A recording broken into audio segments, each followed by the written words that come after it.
ಯಾಕೆ ಶಿವನನ್ನು ಆರಾಧನೆಯನ್ನು ಮಾಡಬೇಕು? ಊಟ ತಿಂಡಿ ಬಿಟ್ಬಿಟ್ಟು ಒಂದಷ್ಟು ಸಿನಿಮಾ ನೋಡಿಕೊಂಡು ಒಂದಷ್ಟು ಹಾಡು ಹೇಳ್ಕೊಂಡು ಕುಣ್ಕೊಂಡು ಡ್ಯಾನ್ಸ್ ಮಾಡಿಕೊಂಡು ಕಾಲ ಕಳೆದ್ರೆ ಅದು ಶಿವರಾತ್ರಿ ಆಗೋದಿಲ್ಲ. ಅವಳು ನಾನೇನೋ ರಭಸವಾಗಿ ಹರಿದು ಬಂದುಬಿಡ್ತೀನಿ, ಅದನ್ನು ತಡೆಯುವಂತಹ ಶಕ್ತಿ ಯಾರಿಗಿದೆ ಅಂತ ಕೇಳ್ತಾಳೆ. ಶಿವನ ಆದಿ ಮತ್ತು ಅಂತ್ಯವನ್ನು ಹುಡ್ಕೋದಿಕ್ಕೆ ಒಬ್ಬರು ಆಕಾಶದ ಕಡೆಗೆ, ಒಬ್ಬರು ಪಾತಾಳದ ಕಡೆಗೆ ಹೋಗ್ತಾರೆ. ಹೋಗ್ತಾರೆ ಹೋಗ್ತಾರೆ ಹೋಗ್ತಾರೆ ಹೋಗ್ತಾರೆ ಆದಿಯೂ ಸಿಕ್ಕೋದಿಲ್ಲ, ಅಂತ್ಯವೂ ಸಿಕ್ಕೋದಿಲ್ಲ. ಹಾಗಾದರೆ ಈ ಉಪವಾಸ ಅಂದರೆ ಏನು?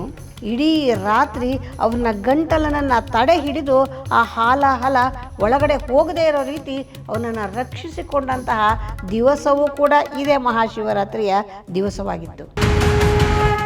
ದೈವವನ್ನು ನಾವು ಪೂಜೆ ಮಾಡಬೇಕಾದ್ರೆ ಏನನ್ನ ಬಳಕೆಯನ್ನು ಮಾಡ್ತೀವಿ? ಸ್ಪರ್ಶ ಮಾತ್ರದಿಂದಲೇ ಚರ್ಮದಲ್ಲಿ ಬರ್ತಕ್ಕಂತಹ ಅನೇಕ ಸಮಸ್ಯೆಗಳು ನಿವಾರಣೆ ಆಗತ್ತೆ. ನೀರು ಹಾಕಿ ಹಾಕಿ ಅಭಿಷೇಕ ಮಾಡ್ತೀವಲ್ಲ, ಇದಕ್ಕೂ ಏನಾದ್ರು ಮಹತ್ವ ಇದೆಯಾ? ಸಕಾರಾತ್ಮಕ ಶಕ್ತಿ ಅವರೊಳಗೆ ಸೇರಿ ಹೋಗೋದಕ್ಕೆ ಸಾಧ್ಯವಾಗತ್ತೆ. ಅಷ್ಟೇ ಅಲ್ಲ, ಪರಿಸರವೆಲ್ಲವೂ ಕೂಡ ನಿರ್ಮಲವಾಗಿರೋದಕ್ಕೆ ಸಾಧ್ಯವಾಗುತ್ತೆ. ಶಿವರಾತ್ರಿ ಅಂದ ತಕ್ಷಣ ನಮಗೆ ಹೌದು, ನಾವು ಈ ದಿವಸನೇ ಯಾಕೆ ಶಿವನನ್ನು ಆರಾಧನೆಯನ್ನು ಮಾಡಬೇಕು ಅಂತ ಅನ್ಸುತ್ತಲ್ವ? ಪ್ರತಿ ತಿಂಗಳು ಕೂಡ ಮಾಸ ಶಿವರಾತ್ರಿ ಅಂತ ಇದೇ ದಿವಸವೇ ಶಿವರಾತ್ರಿಯನ್ನು ಈಶ್ವರನ ದೇವಾಲಯಗಳಲ್ಲೆಲ್ಲ ಆಚರಣೆ ಮಾಡೋದು ಉಂಟು. ಆದರೆ ಈ ದಿವಸ ಮಹಾಶಿವರಾತ್ರಿ ಅಂತ ಕರೆಸ್ಕೊಳ್ಳುತ್ತೆ. ಈ ದಿವಸ ಯಾಕೆ ಮಹಾಶಿವರಾತ್ರಿ? ಇದನ್ನು ಯಾಕೆ ನಾವು ಇಷ್ಟೊಂದು ಸಂಭ್ರಮವಾಗಿ ಆಚರಣೆಯನ್ನು ಮಾಡ್ತೀವಿ? ಈ ದಿವಸದ ಮಹತ್ವ ಏನು ತಿಳ್ಕೊಬೇಕಲ್ವಾ? ಖಂಡಿತ ಹೌದು. ಇದು ಪರಮೇಶ್ವರನನ್ನು, ಆದಿದೇವನನ್ನು, ದೇವಾದಿದೇವ ಮಹಾದೇವನನ್ನು ಆರಾಧನೆಯನ್ನು ಮಾಡ್ತಕ್ಕಂತಹ, ಸ್ತುತಿಸುವಂತಹ, ಜ್ಞಾಪಿಸಿಕೊಳ್ತಕ್ಕಂತಹ, ನೆನಪಿಸಿಕೊಳ್ತಕ್ಕಂತಹ ದಿವಸ ಈ ದಿವಸ ಮಹಾಶಿವರಾತ್ರಿ. ಈ ಮಹಾಶಿವರಾತ್ರಿಯ ದಿವಸ ಅನೇಕ ಒಳ್ಳೆಯ ಘಟನೆಗಳು ನಡೆದದ್ದು ಪುರಾಣೋಕ್ತವಾಗಿ ನಮಗೆ ಕಂಡುಬರುತ್ತೆ. ದಕ್ಷನ ಮಗಳಾದಂತಹ ದಾಕ್ಷಾಯಿಣಿ ತಾನು ಶಿವನನ್ನೇ ವರಿಸಬೇಕು, ಶಿವನನ್ನೇ ಮದುವೆ ಆಗಬೇಕು ಅಂತ ತಂದೆ ತಾಯಿಗಳ ವಿರೋಧದ ನಡುವೆನೂ ಕೂಡ ಈ ಬೋಳಾಶಂಕರನನ್ನು ಮದುವೆ ಆಗೋದಕ್ಕೋಸ್ಕರ ಅವಳು ಹಠ ಹಿಡಿದು ಮದುವೆ ಆದಂತಹ ಈ ದಿವಸ ಕೂಡ ಇದೇ ಮಹಾಶಿವರಾತ್ರಿಯ ದಿವಸ. ಅಷ್ಟೇ ಅಲ್ಲ, ದೇವಾಸುರರ ನಡುವೆ ಒಂದು ಸಮುದ್ರ ಮಥನ ನಡೆದಾಗ ಆ ಸಮುದ್ರ ಮಥನ ಕಾಲದಲ್ಲಿ ಬೇಕಾದಷ್ಟು ಬಂತು. ಕಾಮಧೇನು, ಕಲ್ಪವೃಕ್ಷ, ಮಹಾಲಕ್ಷ್ಮಿ ಆವಿರ್ಭವಿಸಿದ್ಲು, ಚಂದ್ರ ಆವಿರ್ಭವಿಸಿದ, ಎಲ್ಲವೂ ಹೌದು. ಅದರ ಜೊತೆಯಲ್ಲಿ ಹಾಲಾಹಲವೂ ಬಂತು. ಈ ಹಾಲಾಹಲವನ್ನು ಏನು ಮಾಡೋದು ಅಂತ ಎಲ್ಲ ದೇವಾನುದೇವತೆಗಳು ಕೂಡ ಒಂದು ರೀತಿಯ ತುಂಬ ಗಾಬರಿಯಲ್ಲಿದ್ದಾಗ ಪರಮೇಶ್ವರ ಏನು ಯೋಚನೆ ಮಾಡಬೇಡಿ ಅಂಥೇಳಿ ಆ ಹಾಲಾಹಲವನ್ನೆಲ್ಲ ತಾನೇ ಸ್ವೀಕಾರ ಮಾಡಿಬಿಟ್ಟ. ಅದನ್ನು ನೋಡಿ ಪಾರ್ವತಿ ಗಾಬರಿಯಾಗಿ ಹೋಗಿ ಇಡೀ ರಾತ್ರಿ ಅವನ ಗಂಟಲನನ್ನು ತಡೆ ಹಿಡಿದು ಆ ಹಾಲಾಹಲ ಒಳಗಡೆ ಹೋಗದೇ ಇರೋ ರೀತಿ ಅವನನ್ನು ರಕ್ಷಿಸಿಕೊಂಡಂತಹ ದಿವಸವೂ ಕೂಡ ಇದೇ ಮಹಾಶಿವರಾತ್ರಿಯ ದಿವಸವಾಗಿತ್ತು. ಹಾಗಾಗಿ ಅವನು ನೀಲಕಂಠನಾದ. ಅಂತಹ ನೀಲಕಂಠನಾದಂತಹ ದಿವಸ ಕೂಡ ನಾವು ಸಂಭ್ರಮಿಸಬೇಕು ತಾನೆ. ಯಾರಿಗಾಗಿ ಹಾಲಾಹಲವನ್ನು ಅವನು ಸ್ವೀಕಾರ ಮಾಡ್ದ? ಇಡೀ ಜಗತ್ತನ್ನೇ ಸಂರಕ್ಷಣೆಯನ್ನು ಮಾಡೋದಕ್ಕೋಸ್ಕರ ತಾನು ಸ್ವೀಕಾರ ಮಾಡ್ದ. ಎಲ್ಲರಿಗೂ ಗೊತ್ತಿರ್ತಕ್ಕಂಥದ್ದು ಭಗೀರಥ ಗಂಗೆಯನ್ನು ಭೂಮಿಗೆ ಕರ್ಕೊಂಡು ಬಂದ ಅಂತ ಹೇಳಿ. ಭಗೀರಥನ ತಪಸ್ಸಿಗೆ ಮೆಚ್ಚಿ ಗಂಗೆಯನ್ನು ಬರೋದಕ್ಕೂ ಒಪ್ಕೊಂಡ್ಳು. ಆದರೆ ಗಂಗೆಗೆ ಒಂದಷ್ಟು ಅಹಂ. ಅವಳು ನಾನೇನೋ ರಭಸವಾಗಿ ಹರಿದು ಬಂದುಬಿಡ್ತೀನಿ, ಅದನ್ನು ತಡೆಯುವಂತಹ ಶಕ್ತಿ ಯಾರಿಗಿದೆ ಅಂತ ಕೇಳ್ತಾಳೆ. ಆವಾಗ ಭಗೀರಥ ಏನು ಮಾಡೋದು ಅಂತ ಗೊತ್ತಾಗ್ದಿರ ಪರಮೇಶ್ವರನನ್ನು ಕುರಿತು ತಪಸ್ಸನ್ನು ಮಾಡ್ತಾನೆ. ತಪಸ್ಸನ್ನು ಮಾಡಿದಾಗ ಪರಮೇಶ್ವರ ಅವನಿಗೆ ಒಲಿದು ಬಂದು, ಏನು ಯೋಚನೆ ಮಾಡಬೇಡ, ನನ್ನ ಜಟೆಯಲ್ಲಿ ನಾನು ಗಂಗೆಯನ್ನು ಹಿಡಿದಿಟ್ಟುಕೊಂಡು ನಾನು ತದನಂತರದಲ್ಲಿ ಅದನ್ನು ಹಿಮಾಲಯದ ಹತ್ತಿರದಲ್ಲಿ ಹೋಗಿ ಅಲ್ಲಿ ಆ ಗಂಗೆಯನ್ನೆಲ್ಲ ತನ್ನ ಜಟೆಯಲ್ಲಿ ಹಿಡಿದು ನಿಧಾನವಾಗಿ, ರಭಸವಾಗಿ ಬಂದಂತಹ ಗಂಗೆಯನ್ನು ಹಿಡಿದಿಟ್ಕೊಂಡು ನಿಧಾನವಾಗಿ ಭೂಮಿಗೆ ತಂದುಕೊಟ್ಟಂತಹ ದಿವಸವೂ ಕೂಡ ಇದೇ ಮಹಾಶಿವರಾತ್ರಿಯ ದಿವಸ. ಹಾಗಾಗಿ ಅವನು ಜಟಾಜೂಟಧರನಾದ. ನೋಡಿ, ನಾವು ಪ್ರತಿಯೊಂದು ಹೆಸರಿಗೂ ಕೂಡ ಎಷ್ಟೊಂದು ಮಹತ್ವ ಇರುತ್ತೆ.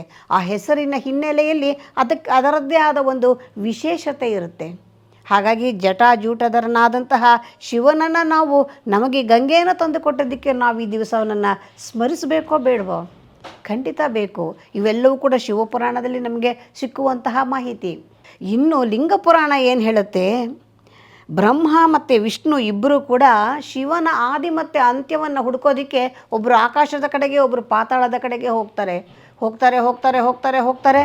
ಆದಿಯೂ ಸಿಕ್ಕೋದಿಲ್ಲ, ಅಂತ್ಯವೂ ಸಿಕ್ಕೋದಿಲ್ಲ. ಹಾಗಾಗಿ ಇಬ್ಬರು ಸೋತು ವಾಪಸ್ ಬರ್ತಾರೆ. ಬಂದಾಗ ಪರಮೇಶ್ವರನೇ ಶಿವನಾಗಿದ್ದಂತಹ ಶಿವ ತಾನು ಜ್ಯೋತಿರ್ಲಿಂಗದ ರೂಪದಲ್ಲಿ ಬ್ರಹ್ಮ ಮತ್ತು ವಿಷ್ಣುವಿಗೆ ದರ್ಶನವನ್ನು ಕೊಟ್ಟಂತಹ ದಿವಸವೂ ಕೂಡ ಇದೇ ಮಹಾಶಿವರಾತ್ರಿಯ ದಿವಸ. ಇದು ಲಿಂಗ ಪುರಾಣದಲ್ಲಿ ನಮಗೆ ಸಿಗ್ತಕ್ಕಂಥದ್ದು. ಇನ್ನು ಸ್ಕಂದ ಪುರಾಣ ಏನು ಹೇಳುತ್ತೆ ನೋಡಿ. ಸ್ಕಂದ ಪುರಾಣ ಹೇಳುವಂಥದ್ದು ಈ ಮಹಾಶಿವರಾತ್ರಿ ಜ್ಞಾನವನ್ನು ವೃದ್ಧಿಸಿಕೊಳ್ಳೋದಕ್ಕೆ, ಜ್ಞಾನವನ್ನು ಪಡ್ಕೊಳ್ಳೋದಕ್ಕೆ ಬಹಳ ವಿಶೇಷವಾದ ಕಾಲ ಮಹಾಶಿವರಾತ್ರಿಯ ದಿವಸ. ಯಾಕೆ ಅಂತಂದರೆ ಆಗಷ್ಟೇ ತಾನೇ ಚಳಿಗಾಲ ಮುಗಿದಿರುತ್ತೆ, ಇನ್ನೂ ಬೇಸಿಗೆ ಕಾಲ ಬಂದಿರೋದಿಲ್ಲ, ವಾತಾವರಣವೆಲ್ಲವೂ ಶುಭ್ರವಾಗಿರುತ್ತೆ, ಆಕಾಶ ತುಂಬ ನೀಲಾಕಾಶದಿಂದ ಕೂಡಿರ್ತಕ್ಕಂಥದ್ದು, ಮೋಡ ಮಳೆ ಏನೂ ಇಲ್ಲದೆ ಇರತಕ್ಕಂಥದ್ದು, ಯಾವ 3 ಕಾಲವೂ ಕೂಡ ಅಡ್ಡಿ ಬರೆದಿರ ಒಂದು ರೀತಿಯ ಒಂಥರ ತುಂಬ ಮನೋಹರವಾಗಿರ್ತಕ್ಕಂತಹ ವಾತಾವರಣ ಇರತಕ್ಕಂತಹ ಈ ಕಾಲ ಜ್ಞಾನಾರ್ಜನೆಗೆ ಅತ್ಯಂತ ಶ್ರೇಷ್ಠವಾದ ಕಾಲ. ಹಾಗಾಗಿ ಯಾರು ಜ್ಞಾನವನ್ನು ವೃದ್ಧಿಸ್ಕೋಬೇಕು ಅಂದರೆ ಈ ದಿವಸವನ್ನು ಬಳಕೆ ಮಾಡ್ಕೊಳ್ಳಿ ಅಂತ ಸ್ಕಂದ ಪುರಾಣ ಹೇಳುತ್ತೆ. ಅಂದರೆ ಎಷ್ಟೊಂದು ವಿಚಾರ ನಮಗೆ ಮಹಾಶಿವರಾತ್ರಿಯ ಹಿನ್ನೆಲೆಯಲ್ಲಿ ನಮಗೆ ಸಿಗ್ತಕ್ಕಂಥದ್ದು. ಹಾಗಾಗಿ ಈ ಶಿವರಾತ್ರಿಯ ದಿವಸ ಬಹಳ ಅತ್ಯಂತ ಶ್ರೇಷ್ಠವಾದದ್ದು. ಈ ದಿವಸ ನಾವು ಮಾಡಬೇಕಾದದ್ದಾದರೂ ಏನು? ಈ ದಿವಸ ಉಪವಾಸವಿದ್ದು ಈ ಪರಮೇಶ್ವರನನ್ನು ಇಡೀ ರಾತ್ರಿ ಪೂರ್ತಿ ಅವನನ್ನು ಧ್ಯಾನಿಸುವುದು ಅಥವಾ ಅವನನ್ನು ಸ್ತುತಿಸುವುದು ಅಥವಾ ಅವನನ್ನು ಆರಾಧಿಸುವುದು ಅಥವಾ ಅವನನ್ನು ಉಪಾಸಿಸುವುದು ಮಾಡೋದರಿಂದ ಪರಮೇಶ್ವರನೇ ಪಾರ್ವತಿಗೆ ಹೇಳಿದಾನಂತೆ, ಮಹಾಶಿವರಾತ್ರಿಯ ದಿವಸ ಪಾರ್ವತಿ ಪರಮೇಶ್ವರರಿಬ್ಬರೂ ಕೂಡ ಇಡೀ ಭೂಮಂಡಲದಲ್ಲಿ ಎಲ್ಲ ಕಡೆಯೂ ತಾವು ಸಂಚರಿಸುತ್ತಾ ಎಲ್ಲ ಲಿಂಗಗಳಲ್ಲಿಯೂ ತಾವು ಆವಿರ್ಭವಿಸಿಕೊಂಡು ಆ ದಿವಸದಲ್ಲಿ ಯಾರೆಲ್ಲ ಜಾಗೃತರಾಗಿ ಇದ್ದು ಅವರನ್ನು ಸ್ತುತಿಸುತ್ತಾರೆ ಅಂಥವ್ರನ್ನೆಲ್ಲರನ್ನು ಕೂಡ ಅನುಗ್ರಹಿಸ್ತೀವಿ ನಾವು ಅಂತ ಪರಮೇಶ್ವರನೇ ಹೇಳಿದ್ದಾನೆ. ಹಾಗಾದರೆ ಈ ಉಪವಾಸ ಅಂದರೆ ಏನು? ಊಟ ತಿಂಡಿ ಎಲ್ಲ ಬಿಟ್ಬಿಟ್ರೆ ಉಪವಾಸ ಆಗತ್ತಾ? ಖಂಡಿತ ಇಲ್ಲ. ಉಪಸಮೀಪೇ ವಾಸಃ ಅಂದರೆ ಯಾರು ಹತ್ತಿರದಲ್ಲಿ ಇರ್ತಕ್ಕಂಥದ್ದು, ಸಮೀಪೇ ವಾಸಃ ಹತ್ತಿರದಲ್ಲಿ ವಾಸಿಸುವಂಥದ್ದು. ಯಾರಿಗೆ ಹತ್ತಿರದಲ್ಲಿ? ಪರಮೇಶ್ವರನಿಗೆ ಹತ್ತಿರದಲ್ಲಿ. ಯಾರು ಶಿವನ ಸಾನ್ನಿಧ್ಯದಲ್ಲಿ ಇರ್ತಾರೆ, ಯಾರು ಶಿವನನ್ನು ತಾನು ಶಿವನ ಹತ್ತಿರದಲ್ಲಿ ಇದ್ದೀನಿ ಅಂತ ಭಾವಿಸಿಕೊಂಡು ಅವನನ್ನು ಸ್ತುತಿಸ್ತಾರೆ, ಅಂಥವ್ರನ್ನೆಲ್ಲರನ್ನು ಕೂಡ ಅನುಗ್ರಹಿಸ್ತಾನೆ. ಹಾಗಾಗಿ ಜಾಗರಣೆ ಮಾಡುವುದು ಅಂತಂದರೆ ಏನು? ಜಾಗೃತರಾಗಿರೋದು ಅಂತ ಅರ್ಥ. ಅಂದರೆ ಪರಮೇಶ್ವರ ರಾತ್ರಿ ಇಡೀ ಸಂಚಾರ ಮಾಡ್ತಾ ಇರ್ತಾನಲ್ವ, ನಾವು ಅವನನ್ನು ಸ್ತುತಿಸ್ತಾ ಜಾಗೃತರಾಗಿದ್ದಾಗ ನಮ್ಮನ್ನು ಅನುಗ್ರಹಿಸ್ತಾನೆ ಅನ್ನುವಂಥದ್ದು ಹಿನ್ನೆಲೆ. ಹಾಗಾಗಿ ಏನೋ ಉಪವಾಸ ಮಾಡಬೇಕು ಅಂಥೇಳಿ ಊಟ ತಿಂಡಿ ಬಿಟ್ಬಿಟ್ಟು ಒಂದಷ್ಟು ಸಿನಿಮಾ ನೋಡಿಕೊಂಡು ಒಂದಷ್ಟು ಹಾಡು ಹೇಳ್ಕೊಂಡು ಕುಣ್ಕೊಂಡು ಡ್ಯಾನ್ಸ್ ಮಾಡಿಕೊಂಡು ಕಾಲ ಕಳೆದ್ರೆ ಅದು ಶಿವರಾತ್ರಿ ಆಗೋದಿಲ್ಲ, ಜಾಗರಣೆ ಆಗೋದಿಲ್ಲ. ಶಿವನನ್ನೇ ಧ್ಯಾನಿಸ್ತಾ ಬೇಕಾದ್ರೆ ನರ್ತನವನ್ನು ಮಾಡಿ ಖಂಡಿತ ತಪ್ಪಿಲ್ಲ. ಹಾಗಾಗಿ ಈ ದಿವಸ ಯಾರೆಲ್ಲ ಪರಮೇಶ್ವರನ ಆರಾಧನೆಯನ್ನು ಮಾಡ್ತಾರೆ ಅಂಥವ್ರನ್ನೆಲ್ಲರನ್ನೂ ಕೂಡ ಪರಮೇಶ್ವರ ತಾನೇ ಸ್ವತಃ ಬಂದು ಅನುಗ್ರಹಿಸ್ತಾನೆ. ಇದು ಬಹಳ ವಿಶೇಷ. ಇನ್ನು ತತ್ವಶಾಸ್ತ್ರ ಏನು ಹೇಳುತ್ತೆ? ಫಿಲಾಸಾಫಿಕಲಿ ನಾವು ಯೋಚನೆ ಮಾಡುವಾಗ ತತ್ವಶಾಸ್ತ್ರದ ಪ್ರಕಾರ ಈ ಒಂದು ದೈವವನ್ನು ನಾವು ಪೂಜೆ ಮಾಡಬೇಕಾದ್ರೆ ಏನನ್ನು ಬಳಕೆಯನ್ನು ಮಾಡ್ತೀವಿ? ಬಿಲ್ವಪತ್ರೆಯ ಮುಖಾಂತರ ಅರ್ಪಣೆಯನ್ನು ಮಾಡ್ತೀವಿ. ಬಿಲ್ವಪತ್ರೆ ಹೇಗಿರುತ್ತೆ? ಹೃದಯಾಕಾರದಲ್ಲಿರುತ್ತೆ. ಹೃದಯದಲ್ಲಿ ಏನಿರುತ್ತೆ? ಆತ್ಮದ ಪ್ರತೀಕ ಹೃದಯ. ಹಾಗಾಗಿ ಈ ಆತ್ಮ ಮತ್ತು ಪರಮಾತ್ಮನ ಸಮ್ಮಿಲನವಾಗ್ತಕ್ಕಂತಹ ಒಂದು ಕಾಲದಲ್ಲಿ ನಾವು ಜಾಗೃತರಾಗುವಂಥದ್ದು, ಈ ಅಜ್ಞಾನವನ್ನು ಹೋಗಲಾಡಿಸ್ಕೊಳ್ತಕ್ಕಂತಹ ವಿಶೇಷವಾದಂತಹ ದಿನವೂ ಕೂಡ ಇದೆ, ಮಹಾಶಿವರಾತ್ರಿಯಾಗಿರುತ್ತೆ. ಇನ್ನೊಂಚೂರು ವೈಜ್ಞಾನಿಕವಾಗಿ ಒಂದು ಸ್ವಲ್ಪ ನೋಡೋಣ. ಪುರಾಣಾಕ್ತವಾಗಿ ನೋಡಿದ್ವಿ, ಮತ್ತು ಫಿಲಾಸಾಫಿಕಲಿ ನೋಡಿದ್ವಿ, ವೈಜ್ಞಾನಿಕವಾಗಿ ಮತ್ತು ಆಯುರ್ವೇದ ಶಾಸ್ತ್ರದ ಪ್ರಕಾರ ಎಲ್ಲವೂ ಯೋಚನೆ ಮಾಡುವಾಗ ಈ ಶರೀರ ಇರೋದೇ ಪಂಚಭೂತಗಳಿಂದ ಕೂಡಿರ್ತಕ್ಕಂತಹ ಶರೀರ. ಈ ಹೊರಗಡೆ ಪರಿಸರ ತನ್ನ ಋತುಗಳಿಗೆ ತಕ್ಕನಾಗಿ ತಾನು ಕಾಲವು ಬದಲಾಗ್ತಾ ಹೋಗುತ್ತಲ್ವ. ಕಾಲ ಬದಲಾಗುವಾಗ ಚಳಿಗಾಲ ಮುಗಿದು ಬೇಸಿಗೆ ಕಾಲ ಪ್ರಾರಂಭವಾಗುವ ಈ ಕಾಲ ಒಂದು ಸಂಧಿ ಕಾಲ ಏರ್ಪಡುತ್ತೆ. ಈ ಸಂಧಿ ಕಾಲದಲ್ಲಿ ಏನಾಗುತ್ತೆ? ಆರೋಗ್ಯದ ಮೇಲೆ ಒಂದಷ್ಟು ಪರಿಣಾಮ ಬೀರುತ್ತೆ. ಹೊರಗಡೆ ವಾತಾವರಣವೂ ಪಂಚಭೂತಾತ್ಮಕವಾಗಿರುತ್ತೆ, ಶರೀರವೂ ಪಂಚಭೂತಾತ್ಮಕವಾಗಿರುತ್ತೆ. ವಾತಾವರಣದಲ್ಲಿ ಆಗುವ ಬದಲಾವಣೆಗಳಲ್ಲೂ ಕೂಡ ಶರೀರದ ಮೇಲೆ ಕೂಡ ಬೀಳುತ್ತೆ.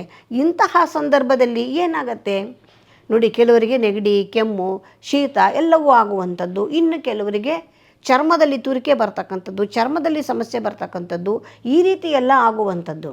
ಹಾಗಾಗಿ ವೈಜ್ಞಾನಿಕವಾಗಿಯೂ ಕೂಡ ಶಿವನಿಗೆ ನಾವು ಪೂಜೆ ಮಾಡ್ತಕ್ಕಂತಹ ಬಿಲ್ವ ಪತ್ರೆಯನ್ನು ಕೇವಲ ರಾತ್ರಿ ಎಲ್ಲವೂ ಕೂಡ ರಾತ್ರಿಯೆಲ್ಲ ಪೂಜೆ ಮಾಡೋದ್ರಿಂದ ಏನಾಗುತ್ತೆ, ಮಾನಸಿಕ ಸ್ಥಿತಿ ಉತ್ತಮವಾಗತ್ತೆ. ಚಂದ್ರನಿರುವಂತಹ ಕಾಲ ಯಾವಾಗಲೂ ಕೂಡ ಮನಸ್ಸಿಗೆ ಸಂಬಂಧಪಟ್ಟಂತಹ ಸಮಸ್ಯೆ ಇರತಕ್ಕಂಥವರು ಚಂದ್ರನನ್ನು ಉಪಾಸಿಸಬೇಕು, ಚಂದ್ರನಿಗೆ ದರ್ಶನವನ್ನು ಮಾಡಬೇಕು, ಅವನಿಗೊಂದು ನಮಸ್ಕಾರವನ್ನು ಮಾಡಬೇಕು. ಅಂತಹ ರಾತ್ರಿಯ ಕಾಲದಲ್ಲಿ ಹೊರಗಡೆ ಓಡಾಡ್ಕೊಂಡಿದ್ದು ಚಂದ್ರನ ಸಮೀಪದಲ್ಲಿ ಇರೋದರಿಂದ ಮಾನಸಿಕ ಸ್ಥಿತಿ ಉತ್ತಮವಾಗತ್ತೆ. ಬಿಲ್ವಪತ್ರೆಯನ್ನು ಪೂಜೆಯನ್ನು ಮಾಡುವಾಗ ಏನು ಮಾಡ್ತೀವಿ, ಅದರ ಒಂದು ಸುವಾಸನೆಯನ್ನು ಆಘ್ರಾಣಿಸ್ತೀವಿ, ನಮಗೆ ಗೊತ್ತಿಲ್ಲದಿರ ಆಗ್ತಾ ಇರುತ್ತೆ.